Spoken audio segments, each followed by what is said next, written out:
Hello student, Shri coaching classes में आपका स्वागत है।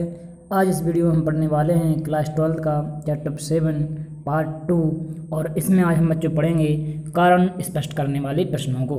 तो चलिए शुरू करते हैं आज की वीडियो से। और आज का इस वीडियो का हमारा पहला प्रश्न है, नाइट्रोजन कमरे के ताप पर कम क्रियाशील होता है, क्यों? नाइट्रोजन बच्चों जो क्या होता है, जो कमरे का टेम्परेचर रहता है, जो हमारा रूम टेम्परेचर, नॉर्मल टेम्परेचर, उस पर क्या होता है कि ये जो है कम क्रियाशील होता है। ऐसा क्यों? तो इसका कारण बच्चों आप जानते हैं कि नाइट्रोजन में आबंध एंथैल्पी उच्च होती है। आबंध एंथैल्पी उच्च से मतलब है बच्चों नाइट्रोजन के बीच में आपको पता होगा कि नाइट्रोजन के बीच में ट्रिपल बंध होते हैं, 3 बंध होते हैं, ठीक, जिससे इनकी बंधों को तोड़ने के लिए बहुत अधिक ऊर्जा की जरूरत पड़ती है। इसी को हम क्या कहते हैं, आबंध एंथैल्पी कहते हैं या बंद ऊर्जा कहते हैं, जो कि बहुत उच्च होती है। ऐसा क्यों होता है? तो ऐसा होता है बच्चों पी पाई आबंध के कारण। अतः N2 कम क्रियाशील होता है और यह केवल उच्च ताप पर ही क्रियाशील होता है। जब बहुत ज़्यादा टेम्परेचर करेंगे तो ये बंध टूट जाएंगे और इस प्रकार से बच्चों जो है क्रियाशीलता दर्शाएगा। अब पी पाई क्या होता है? तो बच्चों आपने 11वीं क्लास में आपने पाई बंध पढ़े होंगे। आपको पता है कि नाइट्रोजन जो है पी ब्लॉक का तत्व है और उसमें पी कक्षक में आपके यहाँ पर 3 इलेक्ट्रॉन रहते हैं और इसी प्रकार आपका दूसरे नाइट्रोजन परमाणु का भी पी कक्षक होगा। तो ये क्या करते हैं, एक दूसरे के साथ ये पी कक्षक होता है और पी कक्षक में अगर हम बात करें तो ये पी एक्स कक्षक, ये पी वाई कक्षक और ये पी जेड कक्षक होते हैं, ठीक। तो इन्हीं का आपस में क्या होता है, एक दूसरे के, एक पी एक्स का दूसरे पी एक्स से, दूसरे पी वाई का पी वाई से, पी जेड का पी जेड से, इस प्रकार से पी पाई जो है बंध बन जाते हैं, संकरण में भाग लेते हैं, ठीक। और पी कक्षक का आपको आकार भी पता होगा कि पी कक्षक कैसा होता है, डमलाकार होता है। तो इस प्रकार से बच्चों जो है एक दूसरे के कक्षक एक दूसरे में समा जाते हैं, ठीक, और जो है पी पाई बंध बना लेते हैं। तो इस प्रकार से इसका कारण है, ठीक। इसके बाद हमारा दूसरा प्रश्न आता है कि नाइट्रोजन की क्रियाशीलता फास्फोरस से भिन्न क्यों है? तो नाइट्रोजन की क्रियाशीलता अलग होती है और फास्फोरस के अलग होती है, जबकि दोनों एक ही परिवार के हैं। तो नाइट्रोजन द्विपरमाणुक होता है। द्विपरमाणुक से मतलब बच्चों N2 के रूप में पाया जाता है, जबकि वो फास्फोरस है, जो फास्फोरस होता है वो चतुष्परमाणुक होता है, मतलब 4 परमाणुओं से मिलकर एक अणु बनता है। देखो, तो नाइट्रोजन के 2 परमाणुओं के बीच में त्रिबंध की उपस्थिति के कारण, त्रिबंध हमने अभी पढ़ा कि त्रिबंध की जो बंध ऊर्जा होती है तोड़ने की बहुत अधिक होती है, ठीक। बंध वियोजन ऊर्जा, बंध को वियोजित करने की ऊर्जा बहुत अधिक होती है, तोड़ने की ऊर्जा। इस प्रकार नाइट्रोजन अपने तत्व रूप में अक्रिय है, ठीक, क्योंकि वो तत्व रूप में जो है किसी से क्रिया नहीं करेगा, ऊर्जा बहुत अधिक होती है उस रूप में। लेकिन जो फास्फोरस होता है, फास्फोरस का अणु जो है वो P4 अणु से बना है, ठीक। और क्योंकि नाइट्रोजन में त्रिबंध की अपेक्षा फास्फोरस जो है वो एकल बंध, P4 जरूर है ये, लेकिन वो सभी चारों फास्फोरस परमाणु क्या होते हैं, एकल बंध से एक दूसरे से इस प्रकार से जुड़े होते हैं, ठीक। एक दूसरे से चारों फास्फोरस परमाणु एकल बंध से जुड़े होते हैं और एकल बंध की बच्चों बंध ऊर्जा जो होती है बहुत कम होती है, इसलिए आसानी से टूट जाता है, ठीक, आसानी से टूट जाता है। ये कहें कि काफ़ी दुर्बल होता है। अतः फास्फोरस जो है नाइट्रोजन की अपेक्षा अधिक क्रियाशील होता है, क्योंकि जल्दी टूट जाता है, ठीक। तो ये इसका कारण था। इसके बाद हमारा नेक्स्ट प्रश्न है कि अमोनिया क्षारकीय है, जबकि बिस्मथ मतलब होता है बच्चों, बिस्मथ आता है BiH3, बिस्मथ हाइड्राइड बोला है उन्होंने, तो बिस्मथ हाइड्राइड बच्चों होता है BiH3। तो अमोनिया और बिस्मथ हाइड्राइड BiH3 में केंद्रीय परमाणु पर इलेक्ट्रॉन युग्म उपस्थित होता है। केंद्रीय परमाणु बच्चों इसका बिस्मथ हाइड्राइड में बिस्मथ जो है केंद्रीय परमाणु है और अमोनिया में आपका NH3 में नाइट्रोजन जो है आपका केंद्रीय परमाणु है। इसके ऊपर 2 इलेक्ट्रॉन रहते हैं जिसको हम एकाकी इलेक्ट्रॉन युग्म कहते हैं। इसी प्रकार बिस्मथ के ऊपर भी एकाकी इलेक्ट्रॉन युग्म रहते हैं। इनके अंतिम कोश में बच्चों 5 इलेक्ट्रॉन होते हैं, 5 में से उन्होंने 3 बंध हाइड्रोजन से बना लिए हैं। अभी भी एक जोड़ा जो है इलेक्ट्रॉन का उनके पास बचा रहता है, ठीक।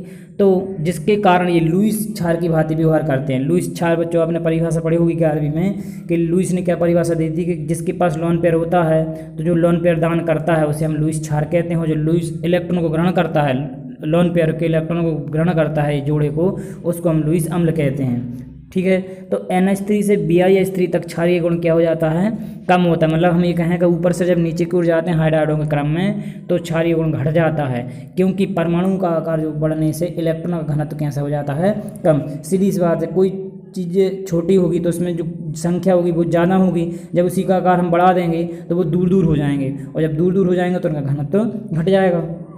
अतः इलेक्ट्रॉन युग्म त्यागने की प्रवृत्ति कैसी हो जाएगी, कम हो जाएगी, और क्षारीय गुण क्या हो जाएगा, घट जाएगा।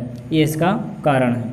ठीक, इसके बाद हमारा नेक्स्ट प्रश्न आता है कि नाइट्रोजन द्विपरमाणु अणु के रूप में पाया जाता है।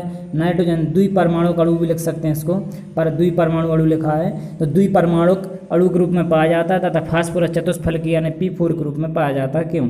तो नाइट्रोजन का जो आकार है वो छोटा होता है और विद्युत ऋणात्मकता भी प्रबल होती है, मतलब बहुत ज़्यादा ऋण विद्युतीय तत्व भी है फास्फोरस की तुलना में, जिससे पी पाई बंध बनाता है।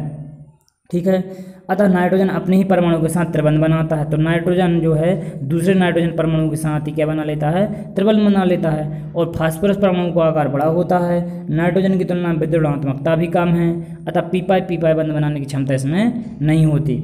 इसलिए फास्फोरस और वह फास्फोरस परमाणु के मध्य में एकल बंध यानी सिंगल बंध बनता है इस प्रकार से, अतः P4 अणु के रूप में फास्फोरस पाया जाता है। ये इसका कारण है। ठीक, इसके बाद हमारा नेक्स्ट प्रश्न आता है कि अपने समूह में अमोनिया का क्वथनांक सर्वाधिक होता है। क्यों? बच्चों देखिए, अमोनिया जो है हाइड्राइडों की अगर बात करें तो अमोनिया जो हाइड्राइड है वह जब ऊपर से नीचे की ओर जाते हैं तो और भी समूह के जो तत्व हैं बिस्मुथ है, आर्सेन है, स्टिबिन है, ठीक, तो इनकी तुलना में अमोनिया का क्वथनांक अधिक होता है। क्यों? तो इसका बस हम एक लाइन में अगर आंसर बोलें तो इसका कारण है हाइड्रोजन बंध का कारण, क्योंकि इसमें नाइट्रोजन में हाइड्रोजन बंध की, अमोनिया में अणु में जो है हाइड्रोजन बंध पाया जाता है। अमोनिया का क्वथनांक सर्वाधिक होता है। इसका कारण यह है कि इसमें हाइड्रोजन बंध बनाने की क्षमता होती है, जिससे इसके अणु परस्पर क्या करते हैं, हाइड्रोजन बंध के द्वारा संगुणित हो जाते हैं यानी इकट्ठे हो जाते हैं। फलस्वरूप इस बंध को तोड़ने के लिए अधिक ऊर्जा की आवश्यकता होती है। जबकि फास्फीन से बिस्मुथीन की ओर जाने पर जो है क्वथनांक का मान फिर बढ़ता जाता है। सर्वाधिक होता है अमोनिया का, लेकिन फिर जो है फास्फीन से लेकर क्वथनांक जो है बिस्मुथीन की ओर बढ़ता जाता है। इसका कारण है कि आणविक द्रव्यमान में वृद्धि होना है। तो बच्चों अब होता क्या, फास्फीन से लेकर बिस्मुथीन की ओर जब जाते हैं, ठीक, ऊपर से नीचे की ओर, तो उनके आणविक द्रव्यमान में वृद्धि होती जाती है, जिसके कारण इनका जो है क्वथनांक का मान बढ़ता जाता है। लेकिन अमोनिया का जो है हाइड्रोजन बंध बनने के कारण सबसे ज़्यादा क्वथनांक होता है। अब हमारा लास्ट और सबसे इम्पोर्टेंट प्रश्न बच्चों यही है, ये कई बार बोर्ड एग्जामों में आ चुका है, इसलिए आपको इसको बहुत अच्छे से कर लेना है कि नाइट्रोजन परिवार के हाइड्राइड का वर्णन निम्न बिंदुओं के आधार पर कीजिए। नाम व सूत्र, क्षारीय गुण, अपचायक गुण, तापीय स्थायित्व, सहसंयोजक गुण और बंध कोण। ठीक, ये आपको अच्छे से याद रखना है। इनमें से कोई 5 आपको पेपर में आ जाएंगे या आपको डायरेक्ट ऐसे दे देंगे। ठीक, नाइट्रोजन परिवार भी लिख सकते हैं, वो 15वें समूह के हाइड्राइड भी लिख सकते हैं, 15वें समूह के हाइड्राइडों का वर्णन कीजिए। तो इस प्रकार से आपको यहाँ पर करना है इनको। चलिए शुरू करते हैं। तो सबसे पहला पॉइंट था नाम व सूत्र का। तो जो पहला जो नाम है इसका अमोनिया, दूसरे हाइड्राइड को हम बोलते हैं फास्फीन, तीसरा हमारा आर्सेन है, चौथा स्टिबिन और 5वां बिस्मुथीन है। इनके इसी के नीचे सूत्र दिए हुए हैं, तो आप चाहें यदि तो इस प्रकार से आप सारणी बनाकर भी इनकी जो है आप लिख सकते हैं, जिससे थोड़ा और अच्छा लगे। ठीक, तो इस प्रकार से आप इनकी सारणी बनाकर भी ऐसे कर सकते हैं कि अमोनिया का जो है सूत्र NH3, फास्फीन PH3, आर्सेन का SH3, स्टिबिन का SbH3 और बिस्मुथीन का होता है BiH3। आपको कुछ नहीं करना बच्चों, सिर्फ आपको सबसे पहले तत्वों का क्रम से नाम याद रखना है। नाइट्रोजन, फास्फोरस, आर्सेनिक और इन्हीं में सभी में 3-3 हाइड्रोजन जोड़ देना है। तो इस प्रकार से उनके सूत्र बन जाएंगे। बस क्रम से आपको याद होना चाहिए। हमने ट्रिक बताई थी आपको, नन्नू, पप्पू, अस्सू, सब बीमार। ठीक, इसके बाद हम बात करते हैं क्षारीय गुण की। क्षारीय गुण में बच्चों जो है जब हम समूह में ऊपर से नीचे की ओर जाते हैं, ठीक है, समूह में ऊपर से नीचे की ओर जाते हैं तो हाइड्राइडों का जो गुण है क्षारीय गुण वो घटता है। क्या होता है? घटता है। क्षारीय गुण घटता है, और घटता है तो हम क्या कर सकते हैं, घटने के लिए इस प्रकार से जो है ऐसा चिन्ह इस प्रकार से लिख के और ऐसा चिन्ह बना के लिख सकते हैं कि हाइड्राइडों का क्षारीय गुण का घटता क्रम। इस प्रकार से हम नीचे इसके लिख सकते हैं और ऐसा चिन्ह बना के बता सकते हैं। ठीक है, क्योंकि ये जिस तरफ ये बड़ा मुंह खुला रहता है वो होती है उसका मान ज़्यादा, और जो इस तरफ ये नोक रहती है वो रहता है छोटा। तो सबसे ज़्यादा हुआ आपका क्षारीय गुण किसका? अमोनिया का। इसके बाद नीचे हो जाता है आपका बिस्मुथीन का। इसका कारण क्या है? तो जब हम अमोनिया से बिस्मुथीन की ओर जाते हैं तो हाइड्राइडों के पास एक एकाकी इलेक्ट्रॉन युग्म होता है। क्या होता है? एकाकी इलेक्ट्रॉन युग्म होता है, जो हमने अभी बताया था आपको सबके पास। ठीक है, उसी की उपस्थिति रहती है, किंतु आकार बढ़ने के कारण इलेक्ट्रॉन युग्म देने की क्षमता घटती है बच्चों। और हम जानते हैं कि इलेक्ट्रॉन युग्म जब तक नहीं देंगे तो वो लोई क्षार नहीं होगा। तो जब घट रही है प्रवृत्ति तो इसका मतलब आपकी जो क्षारीय गुण की प्रवृत्ति है वो भी घट जाएगी। ठीक, और अब हमारा नेक्स्ट तीसरा पॉइंट है अपचायक गुण। अपचायक गुण होता है बच्चों हाइड्रोजन देने की क्षमता। तो हम आपको पता है कि जब हम समूह में ऊपर से नीचे की ओर जाते हैं तो आकार बढ़ता है, और आकार बढ़ता है जिसकी वजह से हाइड्रोजन देने की प्रवृत्ति भी क्या हो जाएगी बच्चों, बढ़ जाएगी। या ये भी कह सकते हैं कि जैसे जैसे नीचे को जाते हैं आकार बढ़ने के कारण उसकी बंध लंबाई, जो नाइट्रोजन और हाइड्रोजन के बीच की जो दूरी होगी अमोनिया का अणु जैसे, तो इनके बीच की जो दूरी है बच्चों धीरे धीरे क्या होती जाएगी, फास्फीन में और ज़्यादा हो जाएगी। फास्फीन और फास्फोरस और हाइड्रोजन के बीच की आर्सेनिक और इनके हाइड्रोजन के बीच की दूरी क्या हो जाए, और ज़्यादा बढ़ती जाएगी, जिसकी वजह से ये हाइड्रोजन का निकालना और भी आसान होता जाएगा। और इसी चीज़ को हम क्या बोलते हैं, अपचायकता बोलते हैं। तो अमोनिया से बिस्मिथिन की ओर हाइड्रोजन का जो अपचायक गुण है वो क्या हो जाता है, बढ़ता जाता है। तो बढ़ने के लिए हम क्या करेंगे, इसमें जो चिन्ह बनाएंगे इस प्रकार से बना देंगे लिख के, और ये हमारा इसका अपचायक क्षमता का बढ़ता क्रम हो जाएगा। ठीक है, अब इसके बाद हम आते हैं बच्चों चौथा पॉइंट हमारा सहसंयोजक गुण। सहसंयोजक गुण में तो सहसंयोजक गुण बच्चों क्या होता है, जब समूह में ऊपर से नीचे की ओर जाते हैं तो सहसंयोजक गुण क्या हो जाता है, बढ़ता है। अब ऐसा क्यों होता है, देखिए, तो अमोनिया से बिस्मिथीन की ओर जाने पर सहसंयोजक गुण बढ़ता है। इसका कारण ये है कि ऋणायनों का जो आकार है वो बढ़ता है।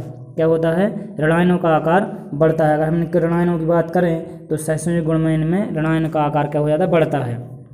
फलस्वरूप फजंस का नियम था 11वीं में पढ़ा होगा आपने कि ऋणायन का धनायन द्वारा ध्रुवण बढ़ाता है। ऋणायन का धनायन द्वारा ध्रुवण बढ़ता है, इसलिए बंध में सहसंयोजक गुण बढ़ता है। ठीक, ऋणायन क्या करते हैं, बंध में ध्रुवीय गुण कर देते हैं उत्पन्न, क्योंकि ऋणायन बड़ा हो जाता है, ऋणायन उसके इलेक्ट्रॉनों को खींचेगा जिससे ध्रुवण क्षमता बढ़ जाएगी, और ध्रुवण क्षमता बढ़ेगी तो सहसंयोजक गुण भी बढ़ जाता है। ठीक है, और आयनिक गुण घटता है। तो इस प्रकार से बढ़ रहा है तो हम क्या करेंगे, इसका जो चिन्ह है इस प्रकार से यहाँ पर लगा देंगे, क्योंकि ऊपर से नीचे की ओर जाने पर सहसंयोजक गुण बढ़ रहा है। ठीक, इसके बाद हमारा आता है पांचवा पॉइंट तापीय स्थायित्व, जो कि सबसे इंपॉर्टेंट है। बच्चों हमने यहाँ पर इस प्रकार से पॉइंटों को रखे हैं कि जो सबसे इंपॉर्टेंट है सबसे ऊपर रखे हैं। इसके बाद एक्स्ट्रा पॉइंट हैं जो आते तो नहीं है लेकिन आपको बेसिक जानकारी के रूप में होना चाहिए। तो आपके शुरू के जो 6 हैं बहुत इंपॉर्टेंट हैं, 6 पॉइंट ये यहाँ तक। इसके बाद आपको बेसिक रूप में याद रखना है। ठीक, तापीय स्थायित्व, ताप का स्थायित्व मतलब ताप, अगर हम इनको ताप द्वारा गर्म करें तो उन पर क्या प्रभाव पड़ता है। तो हाइड्राइडों का तापीय स्थायित्व जो है जब अमोनिया से बिस्मिथीन यानी ऊपर से नीचे की ओर जाते हैं तो घटता है। ऐसा क्यों होता है, तो बंध लंबाई बढ़ने के कारण जो है उनकी बंध लंबाई बढ़ जाती है, जिसकी वजह से इनको तोड़ना आसान हो जाता है। तो NH3, PH3, AH3, SBH3 और BiH3 जो है तापीय स्थायित्व का मान घट रहा है। इसका मतलब यहाँ पर सबसे ज़्यादा होगा और यहाँ पर सबसे कम हो जाएगा।